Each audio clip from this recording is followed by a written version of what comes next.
Inilah Adam. Dia menghidapi penyakit gout. Cubalah Ural. Ia boleh membantu untuk mencegah pengkristalan asid urik dalam terapi gout. Ural, pengekali air kencing yang berkesan untuk gout. Hai, Assalamualaikum. Anda sedang menonton Sekilas Fakta 16 Januari 2024 bersama saya Pia Nadia.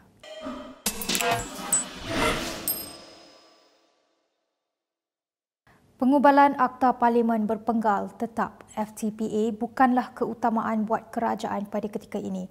Menurut Perdana Menteri Anwar Ibrahim, perkara itu tidak pernah dibincangkan dan dianggap belum matang untuk dilaksanakan. We will study this. To me, it's not a priority. We've gone through the process and it's not the problem. The problem is because of the perceived which was called attempt by the opposition, but I think there is no basis whatsoever.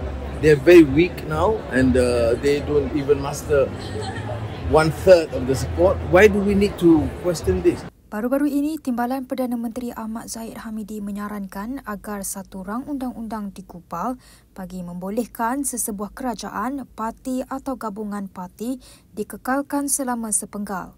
Sementara itu, Anwar berkata kerajaan sama sekali tidak bersetuju dengan pandangan dikemukakan Dr. Mahathir Mohamad yang tidak berpuas hati terhadap tahap kesetiaan kaum India dan China Malaysia. Pada masa sama, Anwar menyatakan memang diketahui bahawa Dr. Mahathir selalu bersikap sebegitu termasuk terhadap orang Melayu sendiri. Saya tidak anggap kenyataan Tun Mahathir itu relevan. Itu kenyataan yang tidak bertanggungjawab sebagai seorang mantan Perdana Menteri sekian lama. Kemudian menghina mana-mana kaum, mana-mana sama ada majoriti atau minoriti.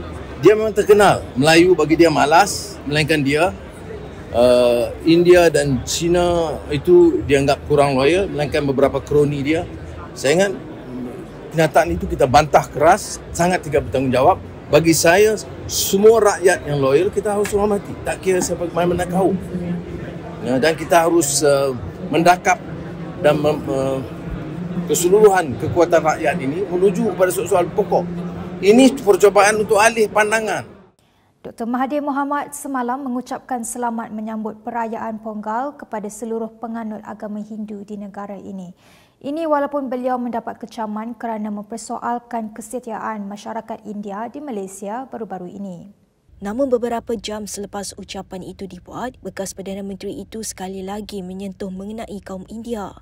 Kali ini kenyataannya dituju khas kepada bekas Timbalan Ketua Menteri Pulau Pinang II, P. Ramasamy dengan menyorot kekesalan bekas pemimpin DAP itu dengan ketiadaan orang India dilantik jadi menteri dalam Kabinet Kerajaan baru-baru ini. Dr. Mahathir juga turut mendakwa Ramasamy sebagai bersifat perkauman bila dia meninggalkan DAP dan menubuhkan Parti Orang India. Tidak jelas mengapa Dr. Mahathir menyasarkan Ramasamy. Baru-baru ini Ramasamy menubuhkan parti baru untuk masyarakat India iaitu Parti Bersepakat Hak Rakyat Malaysia Urimai.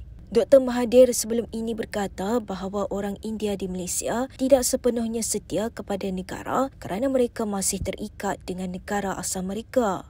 Beliau berkata seseorang itu harus bercakap dalam bahasa Melayu sebagai bahasa utama untuk menganggap negara itu sebagai negara sendiri. Dalam pada itu, Setiausaha Agung DAP Anthony Loke menyifatkan kenyataan bekas Perdana Menteri Dr. Mahathir Mohamad berhubung kaum India tidak setia kepada negara sebagai satu kenyataan mendukacitakan. Menurutnya, kenyataan itu juga dilihat telah menyinggung perasaan semua kaum di negara ini, khususnya kaum India. Yang pertamanya amat duka cita dan memang kita semua pihak yang cintakan negara kita ini tidak akan bersetuju, tidak akan menyokong kenyataan itu, tidak bersetuju langsung kerana itu pertamanya satu kenyataan yang menyakitkan hati khususnya kepada masyarakat kaum India dan tidak sepatutnya seorang pemimpin, apatah lagi sebagai seorang bekas negarawan untuk mempersoalkan kesetiaan mana-mana kaum di Malaysia ini kepada negara kita. Saya amat kesal dengan sikap Tun Dr. Mahathir. Berita seterusnya, cadangan mewujudkan rang undang-undang RUU penggal tetap oleh Timbalan Perdana Menteri Ahmad Zahid Hamidi bukanlah matlamat untuk rakyat. Bekas Ahli Majlis Kerja Tertinggi UMNO Isham Jalil mendakwa cadangan itu adalah untuk kepentingan Presiden parti itu, Ahmad Zahid Hamidi dan segelintir ahli politik dalam kerajaan. Dia berkata Zahid mungkin takut jika kerajaan bertukar menyebabkan beliau hilang kuasa dan jawatan. Malah kata Isham dalam satu kenyataan di Facebook, Zahid juga takut jika kerajaan jatuh, dia akan kembali didakwa di mahkamah atas pertuduhan jenayah terhadapnya. Baru-baru ini Zahid mencadangkan supaya mewujudkan satu RUU penetapan penggal parlimen supaya pembentukan kerajaan kekal hingga akhir penggal atau sebelum pilihan raya umum. Timbalan Perdana Menteri itu berkata ia bagi memastikan peristiwa terdahulu seperti pertukaran Perdana Menteri sebanyak 3 kali pada penggal Parlimen ke-14 tidak berulang pada masa hadapan. Mengulas lanjut, Isham berkata wujudnya RUU itu juga membuka ruang kepada salah guna kuasa seperti terlibat rasuah, tidak membuat kerja dan sebagainya oleh Perdana Menteri. Dalam pada itu, Isham berkata jika rakyat susah akibat kegagalan kerajaan, mereka tidak boleh menunggu selama 5 tahun. Dalam pada itu, bekas Ketua Pemuda UMNO Khairi Jamaluddin Abu Bakar turut menolak cadangan untuk mewujudkan Akta Parlimen berpenggal jika ia dibuat kerana bimbang kerajaan akan tumbang. Beliau berkata usul dibawa oleh Zahid itu merupakan cadangan tidak demokratik. Iaitu cadangan yang sangat luar biasa lah. Saya nampak iaitu Datuk Seri Zahid Hamidi membuat cadangan supaya ada rang undang-undang mewujudkan undang-undang pembentukan kerajaan kekal hingga tamat penggal kerana bimbang bakal mewujudkan pemerintahan kerana dia bimbang kerajaan boleh tumbang. So Zahid Hamidi dia nak pastikan bahawa dalam keadaan strategic ambiguity ni dia terus menyokong Anwar PMX secara hebat dan dahsyat. Dia ke depan untuk cadangkan undang-undang supaya tak ada siapa yang boleh turunkan kerajaan ini. Kalau itulah cadangan dia, saya rasa cadangan ni memang cadangan yang tidak demokratik lah. Ya, dan kita ke perkembangan berikutnya. Kertas siasatan mengenai Muhammad Agus Yusof yang didakwa melakukan gangguan seksual kini berada di Jabatan Peguam Negara AGC. Pengarah Jabatan Siasatan Jenayah Bukit Aman, Muhammad Syuhaili Muhammad Zain berkata, setakat ini polis sudah melengkapkan siasatan. Bercakap kepada Berita Harian, Muhammad Syuhaili berkata kini terserah kepada AGC untuk tindakan selanjutnya. Katanya kertas siasatan itu dirujuk ke AGC pada 18 Disember lalu. Isu membabitkan bekas ahli akademik itu menjadi perhatian apabila dia dituduh melakukan gangguan seksual ke atas seorang lelaki, Abdul Wahab Abdul Kadir Jailani. Kejadian itu didakwa berlaku semasa mereka berada di sebuah hotel di Bintulu, Sarawak pada 21 Oktober tahun lalu. Abdul Wahab merupakan salah seorang kaki tangan Jabatan Komunikasi Korporat JCOM, manakala Agus ketika itu merupakan ketua pengarah agensi berkenaan. Polis sudah mengambil keterangan daripada Agus pada 14 Disember di Kajang, Selangor. Jabatan Peguam Negara AGC membantah semakan kehakiman yang dibuat bekas Menteri Kewangan Daim Zainuddin bersama keluarganya terhadap Suruhanjaya Pencegahan Rasuah Malaysia SPRM.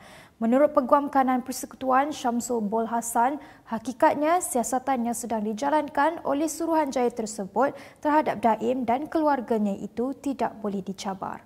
Jelasnya, andainya semakan kehakiman itu dibenarkan, maka siasatan yang sedang dilakukan itu akan terjejas dan tidak akan selesai. Beliau berkata pada prosiding pendengaran pertama di hadapan Hakim Mahkamah Tinggi Wan Ahmad Farid Wan Saleh hari ini. Syamsul juga berhujah pembekuan akaun adalah sebahagian daripada kuasa penyiasatan yang diberikan kepada SPRM mengikut perundangan negara. Bagaimanapun, peguam mewakili keluarga Daim, Tommy Thomas berhujah anak guamannya tidak melakukan apa-apa kesalahan bawah Seksyen 23 Akta SPRM. Pada 10 Januari lepas, Daim bersama keluarganya menfailkan permohonan kebenaran untuk memulakan prosiding semakan kehakiman bagi mencabar siasatan SPRM melalui firma guaman Tuan Tommy Thomas. Jika semakan kehakiman ini mendapat kebenaran mahkamah, SPRM dan pegawainya perlu menghentikan semua siasatan mengikut aturan 53 Kaedah 3 dalam kurungan 8 Kaedah-Kaedah Mahkamah 2012.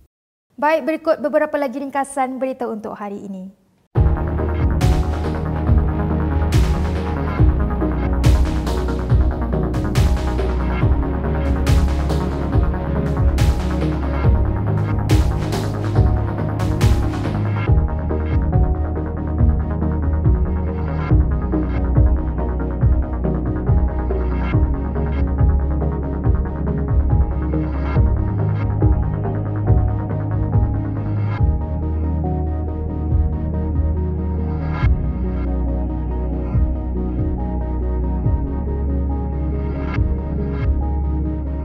Sekian sahaja daripada saya, Pia Nadia, untuk Sekilas Fakta. Untuk lebih banyak berita, anda boleh melayari kinitv.com. Anda juga boleh mengikuti kami di Instagram, Twitter, YouTube dan Facebook. Salam hormat dan jumpa lagi.